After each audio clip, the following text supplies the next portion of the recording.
Hey guys, how's it going? Welcome back to Vegan Boss Babe, a place where we discuss everything that has to do with being the best version of you, inside and out. So today I wanted to go ahead and talk to you about tips that you can use today that will help you to boost your productivity.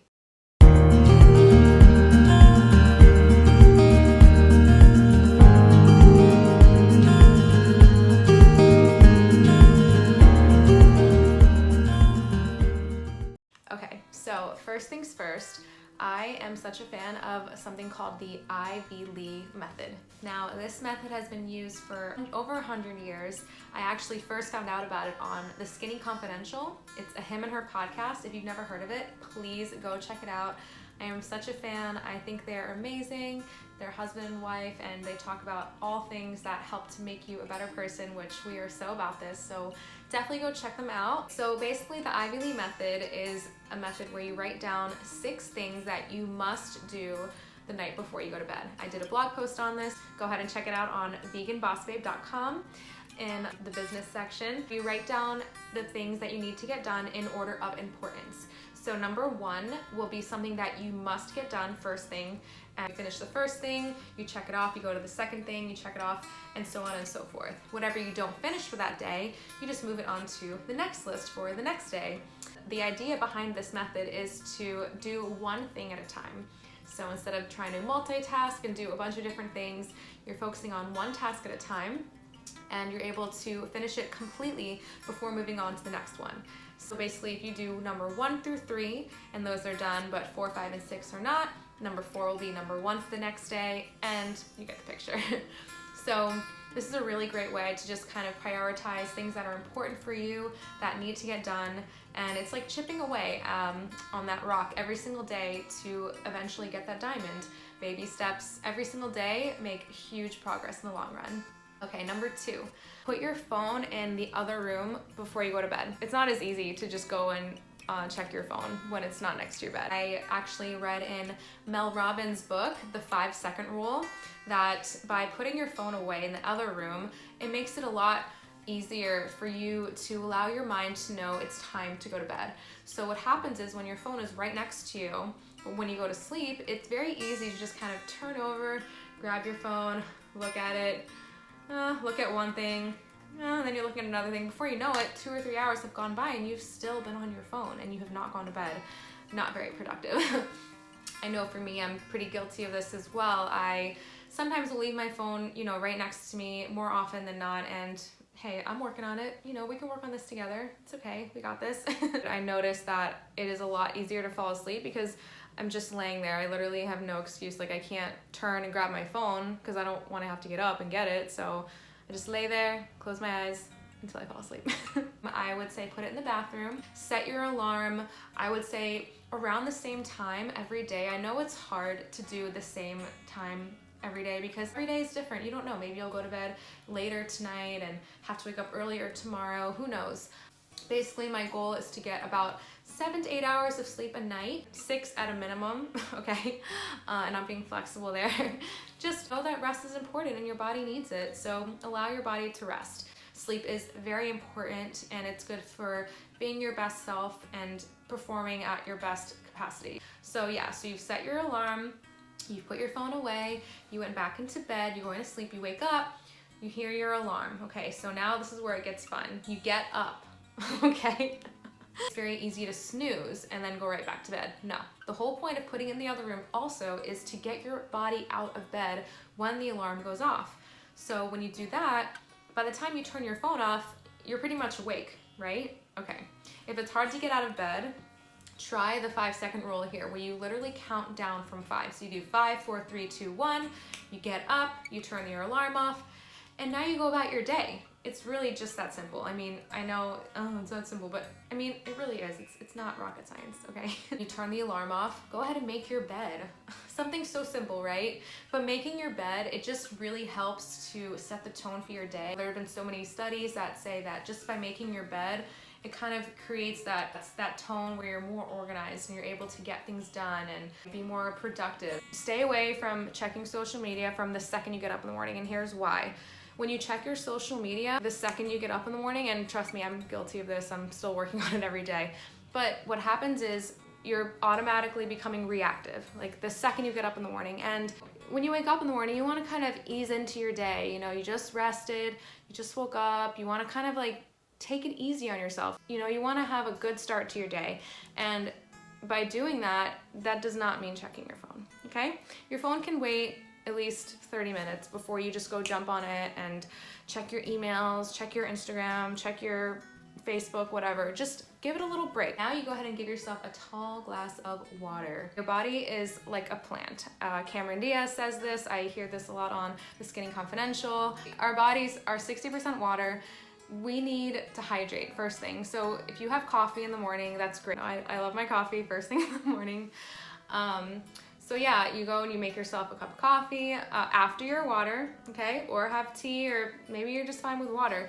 And with your water, try to do room temperature water. I know that's getting very specific here, but it's just better, honestly, for your body because, you know, it doesn't shock your system as much. Sometimes having really cold beverages, especially first thing in the morning, it can kind of shock your system and cause stress. So, you know, we want to be very mellow, like wake up nice and slow. That's why people say they have hot water or hot beverage in the morning, because it's just very soothing, very calming. So we want to kind of keep this mood because, you know, the longer we keep that mood, it's going to be a lot calmer of a day. And so you've had your water, you've had your coffee, your tea, and now it's time to get down to business. I would recommend anywhere from 10 to 30 minutes just dedicated to yourself. Now I know a lot of us have kids, or we have obligations, like things that go on throughout our day where we might find it hard to sit down and really ask ourselves like what we need for ourselves to get done for that day. So that's where a planning session really comes into play. Start planning things out. Like this is where you can look back at your list from the Ivy Lee method. You can journal a little bit here, just kind of try to get your thoughts on paper. There's something so therapeutic about taking an old school pen and paper and just writing things down. Think about what you need to do for you. We're constantly going this way, that way. This is your time right now in the morning for you to just sit and focus on yourself. Okay, and this is so important because I feel like we don't give ourselves enough time to just really think about what we need for ourselves without anybody else in the picture. So really get down and think about what you need for yourself. This is a great time to do what's called the morning pages. This is from a book called The Artist's Way, and basically it's a method where you write down 3 pages right when you wake up in the morning. And if you have nothing to say at all, you can literally write, I have nothing to say, for 3 pages, and that would be fine. Because at the end of the day, it's for you. If you don't want to write 3 pages, you don't have to do that. That's just, you know, it's a method, it works for me. But if you want to just write, I don't know, a couple sentences, maybe a gratitude list or list of people that you love, or maybe just a page of whatever you want to write, that's fine. You gotta do what works for you, right? That's what we're about, doing what's best for us. Okay, so after you write your list and you write down whatever you need to write down, now it's time to set your intention.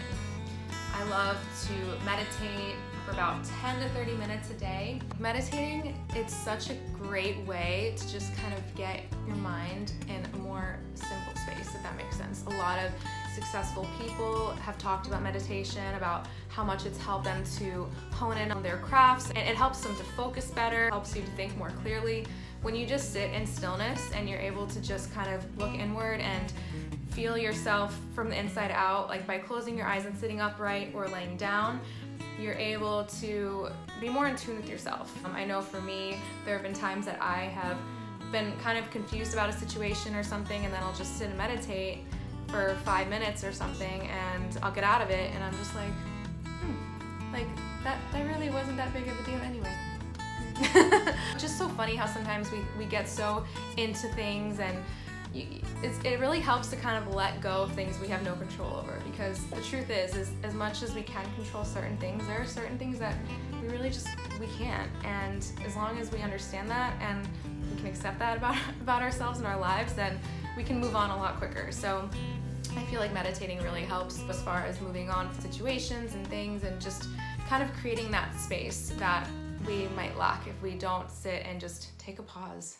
You know, just you wake up, chill, take a little pause, you go about your day, you're able to be more calm, more patient, and it just kind of makes everything better. I find for me that it really works. If you don't like to meditate, then maybe read a book, or read something inspiring for that day, that from someone that you look up to. Just try to use this time to get out of yourself and set your intention for the day. What do you hope to be like? What are your values for yourself for that day? Maybe you just want to be more generous that day. Maybe you just want to be more kind, and maybe you want to be more helpful, or whatever it is that you want to do.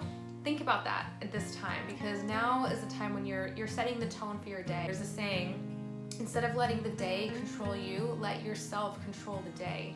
So things may happen in our lives that we don't really have control over, but as long as we set that foundation first thing in the morning for ourselves, it really just helps to create space for all the good energy that we can evolve from throughout the day. Then lastly, I would recommend exercise. So exercising not only helps you physically, but it helps you mentally. And a lot of successful people move their bodies first thing in the morning. Now, sometimes for me, I like to work out in the morning, sometimes I like to work out in the afternoon or at night. It really just depends on how I'm feeling that day. I don't like to have a set stone of like what time in the day I like to work out. Most of the time it's in the morning. But like I said, it varies. So you do what works for you. Definitely getting some form of exercise on a daily or regular basis. It just really helps you to build more confidence, because when you work out, you're able to release endorphins that make you feel good, improve your mood because you're looking better. I mean, your skin looks better. It's all around great for yourself and for your bones. There's so many benefits to exercising. I can go on and on. It's just such an overall great experience. I know kind of getting into working out can be like, oh, I don't want to work out, or oh, whatever. But we all know that after we do it, we feel better. So always think about how you'll feel afterwards. And that's kind of a good way to keep yourself motivated to keep going, focusing on how good you feel after you do it. So I hope those tips helped you out. I'm always looking to bring value into your life and share with you things that I've learned along my journey that will help you. Please go ahead and like, comment, subscribe, and share this video with your friends and family. It would mean the world to me. I love you all so, so much. And if there's anything else that you'd like me to add or talk about in my next video, go ahead and comment in my latest Instagram. You can slide in my DMs and I will be sure to check them out, as I always do. Have a wonderful day, and I'll see you next week. Mwah. Bye.